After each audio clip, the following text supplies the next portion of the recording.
Hello hi everyone friends, मैं अनमोल उदासी सिविलरी coaching में आपका स्वागत करता हूं। और मैं आज आपके लिए जो बीएससी फर्स्ट ईयर है, बीएससी बीएड फर्स्ट ईयर, ठीक है, बीएससी फर्स्ट ईयर, ठीक है, बीएससी बीएड जो फर्स्ट ईयर है उनके जो मोस्ट क्वेश्चन है उनके मैं नोट्स अवेलेबल करा रहा हूं।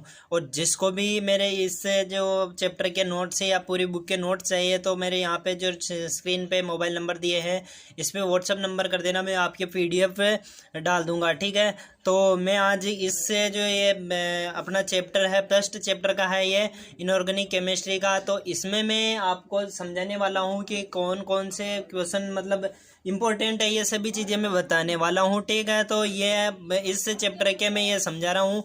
ये जो हाइजेनबर्ग है ये अनिश्चित, तो ये हाइजेनबर्ग का अनिश्चितता का सिद्धांत है, इसे मैं बता रहा हूँ। तो इसको ज़्यादा से ज़्यादा दोस्तों को शेयर करना, ताकि ये जो इंपॉर्टेंट क्वेश्चन है, मैं हर एक क्वेश्चन नहीं बताने वाला हूँ, जो मोस्ट क्वेश्चन है उनके नोट्स बताने वाला हूँ। तो इसलिए आप वीडियो को लास्ट तक जरूर देखना, क्योंकि ये परीक्षा में आने वाला पक्का है ये, तो ठीक है।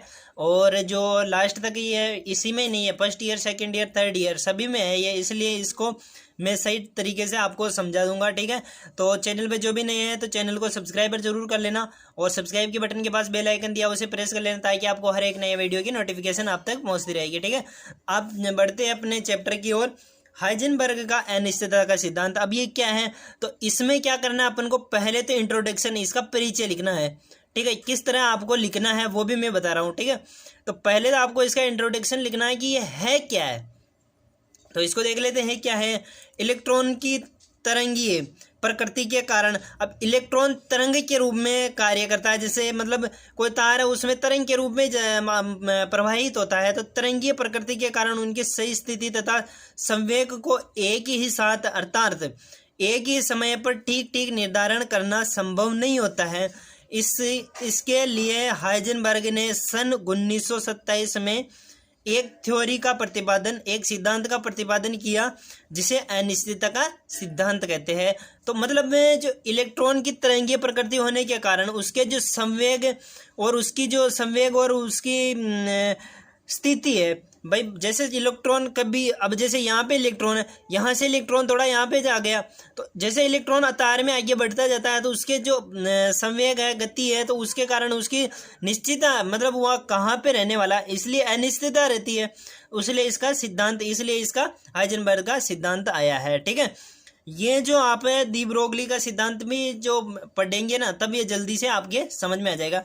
अब देखते हैं हाइजेनबर्ग की परिभाषा क्या है, इसका मतलब ये इंट्रोडक्शन परिचय हो गया अपना। अब देखते हैं इसकी परिभाषाएं, ठीक है। डेफिनेशन देख लेते हैं इसकी। इलेक्ट्रॉन जैसे गतिमान सूक्ष्म कण की स्थिति व संवेग का साथ साथ सही निर्धारण संभव नहीं है। बहुत शॉर्ट परिभाषा है, ठीक है, ये इतने अपन को याद रखनी है। अब इसका देखते हैं गणितीय रूप। तो इसका जो समीकरण है, गणितीय रूप है जो del x into del p बराबर भी हो सकता है और इससे बड़ा भी हो सकता है, ठीक है। H/4 पाई से बड़ा या बराबर हो सकता है। तो चैनल पे जो भी नए हैं तो जल्दी से सब्सक्राइब कर लो, ठीक है। अब डेल एक्स का मान क्या होता है, डेल एक्स का मतलब होता है स्थिति में अनिश्चितता, जैसे एक्स के सापेक्ष गति करता है कण। जैसे यहाँ पे कोई इलेक्ट्रॉन है, तार है, ये तार में जैसे यहाँ पे आ गया इलेक्ट्रॉन, तो ये इसकी जो स्थिति निश्चित नहीं है, तो इसकी अनिश्चितता डेल एक्स से अपन शो करते हैं। और डेल पी होता है अपने संवेग में अनिश्चितता, यानी कि उसी गति देखते हैं तो गति किस गति से चल रहा है। एच है यहाँ पे प्लांक स्थिरांक, डी ब्रोगली समीकरण में भी अपन ने पढ़ा था, एच प्लांक स्थिरांक होता है, ठीक है। अब देखते हैं यहाँ पे चिन्ह, जो ये चिन्ह दिया हुआ है आपको, तो ये चिन्ह किसका है, इस चिन्ह का अर्थ है कि del x into del p का मान H/4 पाई से अधिक या बराबर हो सकता है, लेकिन कम नहीं होगा। इससे इनका जो मान है ना वो अधिक ही हो सकता है, लेकिन H/4 पाई से कम नहीं हो सकता है। इसलिए अपन क्या लिख सकते हैं, डेल एक्स समानुपाती 1/डेल पी, ठीक है। अब जो अपना क्वेश्चन है, क्वेश्चन क्या है, तो क्वेश्चन है अपना हाइजेनबर्ग की अनिश्चितता के सिद्धांत को उदाहरण सहित समझाए। तो अब उदाहरण भी देख लेते हैं किस प्रकार का उदाहरण है।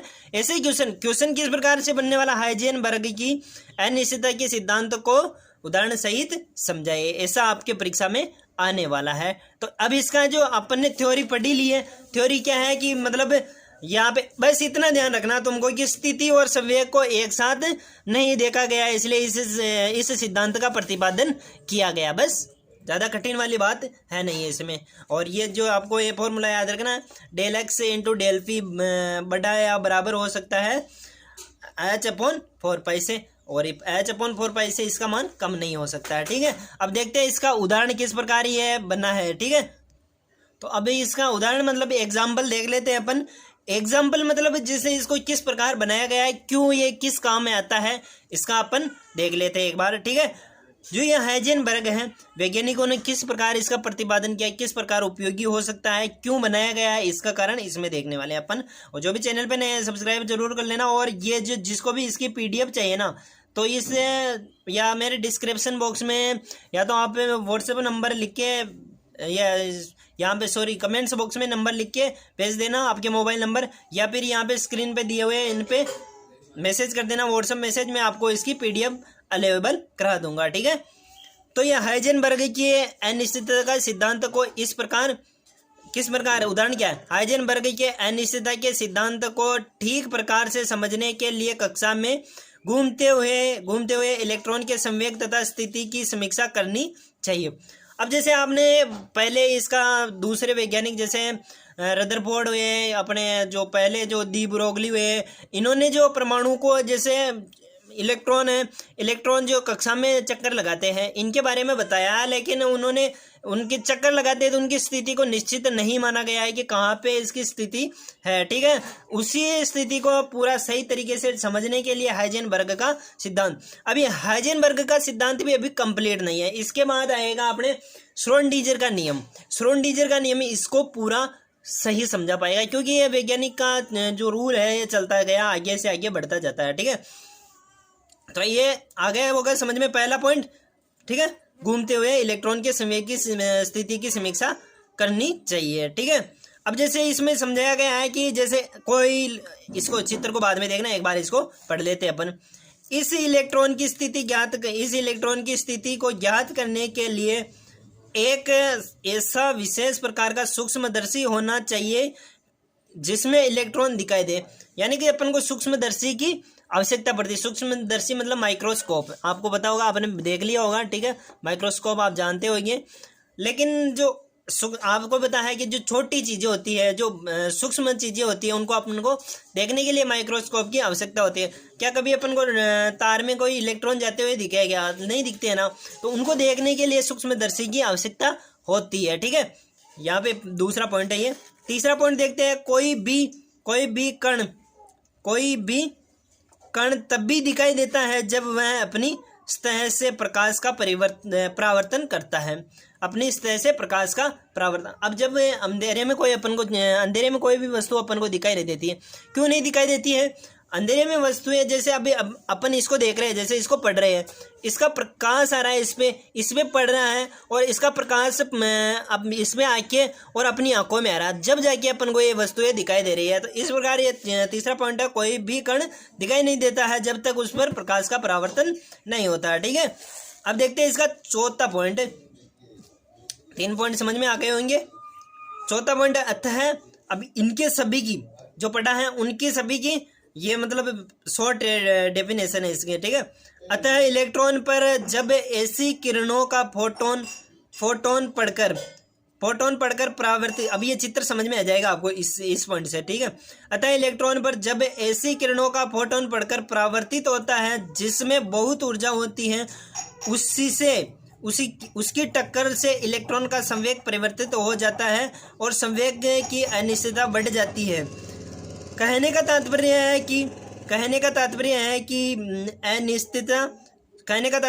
कि निश्चित संवेग में घूमते हुए इलेक्ट्रॉन की स्थिति का सही ज्ञान संभव है। ठीक है, यार एक बार और पढ़ लो। कहने का तात्पर्य है कि निश्चित संवेग से घूमते हुए इलेक्ट्रॉन की स्थिति का सही ज्ञान संभव है। तो मैं आशा करता हूँ कि आपको समझ में आ गया होगा। मतलब इसका कहने का मतलब है कि इलेक्ट्रॉन घूमते हैं ना, तो घूमते हुए इलेक्ट्रॉन की स्थिति अपन को जानने में इसकी सहायता, हाइजेनबर्ग की सहायता मिल पाती है। ठीक है, अब देखते हैं जी इसको इतनी रामायण नहीं लिख के अपन इसको शॉर्ट फॉर्म में भी बोल सकते हैं। यदि किसी कण की स्थिति को सही रूप से प्रकलित करना हो तो किसी कण की, जैसे ये इलेक्ट्रॉन है, ये इलेक्ट्रॉन है, इसकी सही स्थिति देखनी। अभी ये इलेक्ट्रॉन पहले यहाँ पे था, यहाँ पे आ गया, यहाँ पे आ गया, ठीक है। तो देखो, तो यदि किसी कण की स्थिति को सही रूप में प्रकलित करना हो तो डेल एक्स को बहुत सूक्ष्म करना पड़ेगा। डेल एक्स को क्या करना पड़ेगा? बहुत सूक्ष्म। अपन ने पहले फॉर्मूला पढ़ा है, del x into del p बराबर या बड़ा हो सकता है किससे? h/4 से, ठीक है, जिसमें डेल पी का मान बढ़ जाएगा, यानी कि डेल एक्स का मान घटेगा तो डेल पी का मान बढ़ जाएगा, ठीक है। अथवा स्थिति की अनिश्चितता का नगण्य करने पर संवेग की अनिश्चितता बढ़ जाती है। ये आपका जो क्वेश्चन है। अब देखो यहाँ पे एक बार इस चित्र से समझ लो। जैसे यहाँ पे इलेक्ट्रॉन है, इलेक्ट्रॉन यहाँ पे है, यहाँ से जो फोटोन आई ऊपर से, जो ये फोटोन है इसको प्रभावित किया, जो इसका जो इलेक्ट्रॉन का प्रारंभिक पथ ये था, और बाद में जो इसने नवीन पथ बना लिया, यहाँ इस पे फोटोन आया और इसने नवीन पथ। इसको अपन को देखने के लिए किसकी आवश्यकता पड़ी? सूक्ष्मदर्शी की, यानी कि माइक्रोस्कोप की, ठीक है। ये क्वेश्चन आपको समझ में आ गया होगा, मैं आशा करता हूँ कि ये समझ में आ गया होगा आपको। और जो इसकी PDF है, मैं लास्ट जो आपके व्हाट्सअप नंबर मेरे कमेंट्स बॉक्स में लिख के दे देना, ताकि मैं आपको इसकी लिंक आपको PDF आपको मैं व्हाट्सएप पे प्रोवाइड करा दूंगा, ठीक है। और जो भी चैनल पे नए हैं तो सब्सक्राइबर जरूर कर लेना। मैं ऐसे सभी आपके परीक्षा में आने वाले सभी इंपॉर्टेंट क्वेश्चन बताने वाला हूँ। और इसके बाद बताने वाला हूँ मैं श्रोडिंगर नियम की उत्पत्ति कैसे हुई है, समीकरण की उत्पत्ति, ये सभी मैं अगले वाले वीडियो में बताने वाला हूँ। तो जो भी चैनल पे नए सब्सक्राइब जरूर करना। और जो इसकी स्क्रीनशॉट लेना चाहते हैं तो एक बार देख लो। ऐसे मैं इसको ऐसे बता देता हूँ, सॉरी याद नहीं आया पूरा, एक बार रुको, स्क्रीनशॉट ले लो। इसकी स्क्रीनशॉट लेके आप ऐसे भी निकाल सकते हो। और जिसको PDF चाहिए, मुझे ये व्हाट्सअप नंबर बता दिया मैंने शुरू में, और मेरे डिस्क्रिप्शन बॉक्स में भी व्हाट्सअप नंबर दिया हुआ है, उसे देख के आप ले सकते हो मेरे PDF, ठीक है। तो दूसरे पेज की बता देता हूँ। तो ये उसका उदाहरण है। वो पहला जो पेज था उसमें तो अपन ने थ्योरी पढ़ी थी, और थ्योरी को किस प्रकार वैज्ञानिकों ने ये प्रतिपादन किया है उसकी है, ठीक है। समझ में आ गया होगा। Okay bye. ऐसे क्वेश्चन आने वाले हैं भाई, ये तो पक्का है, आएंगे, ठीक है। ओके।